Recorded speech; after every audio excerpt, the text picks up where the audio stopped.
होगा। लौटते हैं अशोक जी आपके पास, और यहाँ पे मैं अमित का रुख करना चाहूँगा। अमित जी, जब हम ब्रेक पे गए थे तो उस समय आपके अंदर का जो कलाकार है वो जागृत हो रहा था। तो यूपी में आप विचरण कर रहे थे, तो योगी अखिलेश क्या सोच रहे होंगे इस समय? मैं एक सवाल पूछ लूँ। चाचा जी, आपको एक सीट दी अखिलेश ने, तो अब सरकार बीजेपी बना रही है, आप सपा में रहेंगे या भाजपा में जाएंगे? देखिए, हमने तो पहले भी कहा है कि हम दिल से समाजवादी हैं, हम हृदय से समाजवादी हैं, और नेताजी का आशीर्वाद हमारे साथ शुरू से रहा है। देखिए, अब चाचा और भतीजे में तो चलिए कुछ चलता ही रहता है, उसकी दिक्कत की बात नहीं है।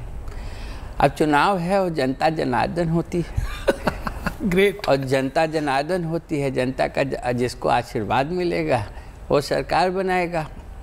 हाँ, यहाँ अब हमने प्रगतिशील समाजवादी पार्टी बनाई थी, नहीं चला, चलिए ठीक ही है, अब जो चल रहा है सामने है, लेकिन हमारा काम है सेवा करना समाज की। हाँ। तो समाज की सेवा हम करते रहेंगे, पहले भी करते थे, आगे भी करेंगे, तो कोई दिक्कत की बात नहीं है, ठीक ही है। चलिए, अब जो नतीजा आया है उस पर योगी जी का तेवर क्या होगा और अखिलेश क्या सोच रहे होंगे? जब मैं कैंपेन में था तो प्रत्येक जनपद में सुशासन दिखाई देता था।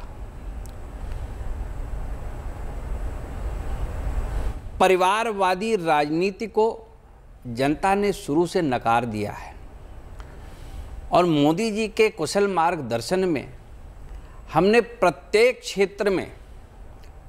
क्षेत्र में हमने काम किया है। चाहे कोरोना में वैक्सीनेशन का काम हो, गरीबों को अन्न धन पहुंचाना हो, या निवेशकों को उत्तर प्रदेश में बुलाना हो।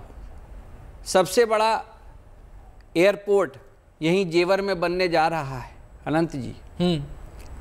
सबसे बड़ी फिल्म सिटी यहीं पर बनने जा रही है, नोएडा में। हमने तमाम मिथकों को तोड़कर भारतीय जनता पार्टी को जनमानस की पार्टी बनाया है, और आने वाले समय में दुगनी गति से उत्तर प्रदेश में सुशासन को हम लागू करेंगे, और जो काम रुक गए थे, नौकरियां दिलवा पाएंगे सर? नाराजगी नौकरियों को अवश्य दिलवाएंगे, अवश्य दिलवाएंगे। और नौकरियां ही नहीं, हम रोजगार भी दिलवाएंगे। और गौरव जी, हाँ। रोजगार और नौकरी में फर्क होता है। अच्छा, ये आपको समझना पड़ेगा। हम रोजगार भी देंगे और हम नौकरी भी देंगे जी। हमने तो पहले ही कहा था, हमने पहले ही कहा तो था। बता के स्विच करना चाहिए। नहीं, आप समझ जाइए। अखिलेश जी, इतना गुस्सा नहीं, अखिलेश जी गुस्सा नहीं। लोकतंत्र में हार को मैं प्यार से गुस्सा स्वीकार बिल्कुल नहीं करिए। हो रहा हूँ, मैं गुस्सा बिल्कुल नहीं हो रहा हूँ, गुस्सा बिल्कुल नहीं हो रहा हूँ। मैंने जो कहा था वो सही कहा था। गड़बड़ी हुई है, गड़बड़ी हुई है। आप अभी भी ईवीएम पर ही हैं। तो और ठीकरा किस पे फोड़े हम? किस पे ठीकरा फोड़े हम? अच्छा, हमने तो कोशिश ये की थी, लेकिन ठीक है, अभी भी रिजल्ट ये फाइनल नहीं है, बहुत सारे बक्से खुलने बाकी हैं अभी। चलिए, आप कह रहे हैं रिजल्ट फाइनल नहीं है, तो ऐसे में स्कोर कार्ड दिखाना बनता है, और स्कोर कार्ड दर्शकों के सामने है। हम बता दें आपको, सबसे पहले यूपी की ही बात कर लेते हैं। 403 सीटें, 403 के रुझान सामने आ चुके हैं। 202 बहुमत का आंकड़ा है, लेकिन बीजेपी उससे काफी आगे है। 265 सीटों पर बीजेपी इस समय या तो जीत चुकी है या फिर रुझानों में आगे चल रही है। समाजवादी पार्टी 133 सीटों पर बढ़त बनाए हुए है। कुछ के नतीजे आ गए हैं, कुछ के नतीजे आने बाकी हैं। बीएसपी जो शुरुआत में 4 से 5 सीटों पर लगातार आगे बनी हुई थी, लेकिन अब यह आंकड़ा 1 पर सिमट गया है। कांग्रेस 2 सीटों पर सिमटती नजर आ रही है, तो अन्य के खाते में 2 सीटें जाती हुई नजर आ रही हैं। स्कोरबोर्ड में देखते हैं अगला नंबर किसका है। अगला नंबर भी उत्तर प्रदेश के वोटिंग शेयर का है। वोट शेयर किस पार्टी को कितना मिला? बीजेपी को 44%, और समाजवादी पार्टी को 36%, बीएसपी को 13%, और कांग्रेस को 2%, अन्य के खाते में 5% वोट शेयर आया है। ये तो बात हुई उत्तर प्रदेश की। दूसरे बड़े राज्य का जिक्र यहां पर कर लेते हैं, रुख यहां पर कर लेते हैं, और वो दूसरा बड़ा राज्य है पंजाब। इन 5 राज्यों के विधानसभा चुनाव में सीट के लिहाज से पंजाब दूसरे नंबर पर है, 117 सीटें।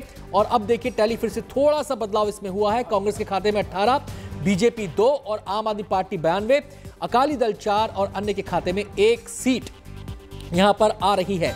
अब वोट शेयर पंजाब का देख लेते हैं, किस पार्टी को कितना वोट शेयर मिला है, इस पर भी नजर डालना जरूरी है। 23% कांग्रेस को, 8% बीजेपी को, 42% आम आदमी पार्टी को, 20% अकाली दल को और अन्य के खाते में 7% वोट शेयर गया है। रुख करते हैं अगले स्टेट का, जो तीसरे नंबर का स्टेट है विधानसभा चुनाव में, वो है उत्तराखंड। उत्तराखंड की 70 सीटें, 70 के रुझान नतीजे सामने। 48 सीटें बीजेपी को, कांग्रेस को 18 सीटें, अन्य के खाते में 4 सीटें। सबसे बड़ी बात यह कि उत्तराखंड के सीएम पुष्कर सिंह धामी खटीमा से चुनाव हार गए हैं। बड़ी खबर इस वक्त की हम आपको बता दें कि खटीमा से वो चुनाव हार गए, भले ही बीजेपी को क्लियर कट मैंडेट यहां पर मिला है। अब जरा वोट शेयर देख लेते हैं उत्तराखंड का, और उत्तराखंड के इस वोट शेयर पर नजर डालेंगे तो पता चलेगा किस पार्टी को कितने वोट मिले हैं। 44% मिले हैं बीजेपी को, 39% मिले हैं कांग्रेस को, 3% आपको और अन्य के खाते में 14% वोट गए हैं। यह हुआ उत्तराखंड का पूरा गुणागणित। और अब रुख कर लेते हैं गोवा का। गोवा में मुकाबला दिलचस्प है और ये लड़ाई दिलचस्प सियासी समीकरणों की तरफ जा रही है। और बीजेपी बहुमत से भी पीछे है, 40 सीटें, 21 का बहुमत, लेकिन बीजेपी के पास 19 फिलहाल, कांग्रेस के पास 12 और टीएमसी के पास 3, आम आदमी पार्टी के पास 2 और अन्य के पास 4। अन्य की भूमिका यहां पर महत्वपूर्ण हो जाती है। ऐसे में देखना यह होगा कि ऊंट किस करवट बैठेगा, क्योंकि सियासी गुणागणित के खेल में कोई भी किसी से बाजी मार सकता है। अब जरा गोवा का वोट शेयर हम देख लेते हैं कि गोवा में किसको कितने फीसदी वोट मिले हैं। एक नजर इस पर, बीजेपी को 35% वोट मिले हैं, कांग्रेस को गोवा में बीजेपी को 34% वोट मिले हैं और कांग्रेस को 26%। वहीं टीएमसी के गठबंधन को 12%, आम आदमी पार्टी को 7% और अन्य के खाते में 21% वोट शेयर आया है। अन्यों की भूमिका यहां भी वोट शेयर के मामले में भी तीसरे नंबर पर है। तो यह है गोवा का सूरत हाल। अब रुख करते हैं मणिपुर का। यहां पर भी एक तरफा मामला नजर आ रहा था। हालांकि 60 सीटों वाले इस विधानसभा राज्य में 30 सीटें बीजेपी को मिली हैं जीत के लिए, यानी कि बहुमत के लिए 31 सीटों की जरूरत है। अभी भी 1 सीट पीछे, कांग्रेस के खाते में 5 और अन्य के खाते में 25 सीटें। कोई मुश्किल, कोई परेशानी बीजेपी को होनी नहीं चाहिए। अगर 1-2 सीट से वो कम भी रह जाती है तो सरकार यहां पर भी वो आसानी से बना सकती है, क्योंकि वो सबसे बड़ी पार्टी के तौर पर यहां उभर कर सामने आ रही है। अब जरा मणिपुर का वोट शेयर भी हम देख लेते हैं। कांग्रेस को 18%, बीजेपी को 39% और अन्य के खाते में 13% वोट शेयर गया है। सीधे हम रुख करेंगे गौरव का। गौरव, कबीर हृदय क्या कह रहा है? कबीर हृदय कुछ नहीं कह रहा। तो योगी जी ने जो कहा था ना, लोगों ने, जब योगी जी ने कहा कि गर्मी उतार देंगे जिनकी गर्मी चढ़ी हुई है, तो लोगों ने बड़ा कहा कि ये कैसी भाषा है, किसी मुख्यमंत्री की नहीं। तो भाई वो गर्मी किसी आम आदमी की नहीं उतारेंगे ना कभी उन्होंने उतारी। उनका सीधा सीधा प्रहार था अपराधियों पर, और अपराधियों की पीड़ा जिनको होती थी उनको दर्द होता था।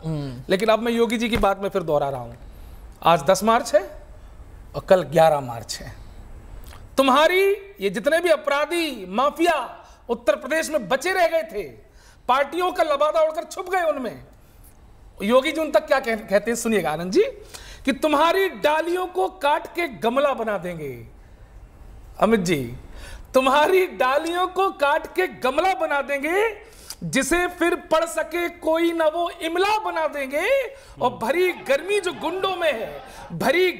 गुंडों में है सारी जल्द निकलेगी। कैराना शामली को जून में शिमला बना देंगे। कैराना शामली को जून में। तो आइए शिमला के दर्शन हम करेंगे जो कहा है योगी जी ने, और कैराना में देखते क्या होता है। बहुत सारे दंगाई वहां पर धमकी दे रहे थे सर जी। चलिए देखने की बात है कि आगे क्या होगा, और शिमला और कैसे शिमला बनता है, किसकी गर्मी उतरती है, किसको सर्दी चढ़ती है, ये आने वाले दिनों में और स्पष्ट होगा। लेकिन यूपी में बीजेपी स्पष्ट बहुमत की तरफ शुरुआत से ही बढ़ती चली गई, और समाजवादी पार्टी ने कोशिश तो बहुत की, लेकिन जनता ने योगी पर ही भरोसा जताया है और यूपी में योगी का जादू चल गया है।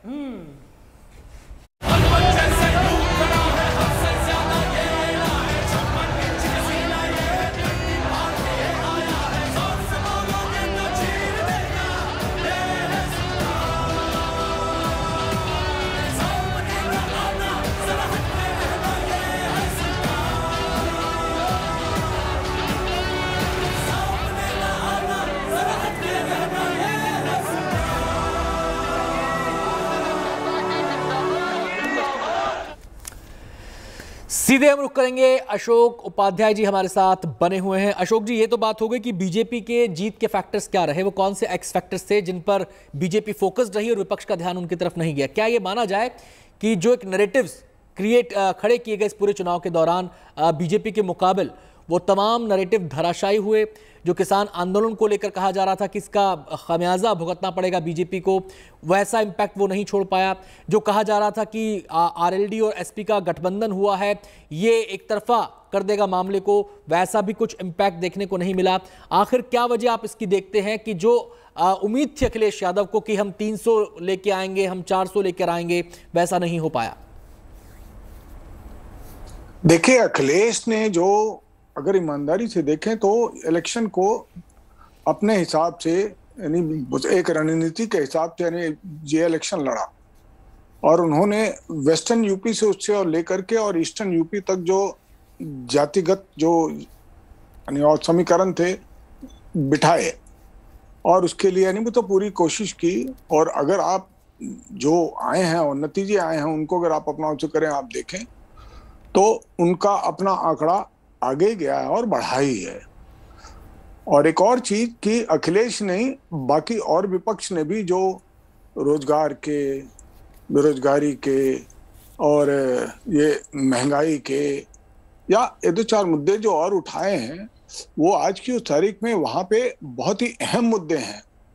लेकिन वो मुद्दों को भुनाने में इसलिए नाकामयाब रहे कि उनकी अपनी आम जनता में जो, या आम जनता की उनके प्रति जो आस्था होनी चाहिए, उसमें वो जो कहीं पीछे दिखे योगी मोदी के मुकाबले।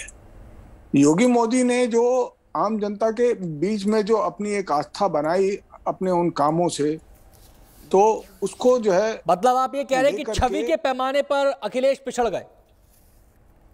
हाँ, ये बहुत बड़ी बात है। और जो है ना, इसलिए कि उनको जो समाजवादी पार्टी का जो अपना बैकग्राउंड था, समाजवादी पार्टी के बैकग्राउंड को आप देखें, जो कि गांव के लोग आज भी जो है इन चीजों को भूले नहीं हैं। उनके लड़के और उनके बाकी और नेता लोग जो थे, एक जमाने में गांव में औरतों को, लड़कियों के लिए इतनी असुरक्षा हो गई थी और उन लोगों ने इतने अपराध किए और उनको इतना ये इन सरकारों में प्रोटेक्शन मिला था कि उसको लोग अभी तक नहीं भूले हैं। और एक और चीज कि खास करके दलित वर्ग जो था और महिलाएं, ये दोनों जो है यादवों से बहुत ज्यादा त्रस्त रहे हैं। इसीलिए जो अभी आगे आएंगे आंकड़े और निकलेंगे, तो उसके हिसाब से आप जब आप देखेंगे तो अखिलेश ने बोला तो सही कि हाँ ठीक है, हमने अपने उम्मीदवार बदले हैं, वो लोग उनसे नहीं कर रहे हैं ये, लेकिन एक तरफ आप देखिए आजम खान भी इलेक्शन लड़ रहे हैं और भी लोग भी, यानी ये मुख्तार अंसारी के बेटे भी यानी अपना उससे कर रहे हैं, इलेक्शन लड़ रहे हैं। तो जो आपराधिक छवि वाली जो बातचीत थी, उसके साथ जो उनको यानी वो तो खुद न्याय करना चाहिए था, या न्याय करता हुआ एटलीस्ट कम से कम यानी वो तो खुद दिखना चाहिए था जी, वो चीज दिखाने में, समझाने में नाकामयाब रहे। लौटते हैं अशोक जी आपके पास, अभी एक छोटा सा ब्रेक के बाद जल्द आ रहे हैं। आप देखते रहिए गुड न्यूज टुडे।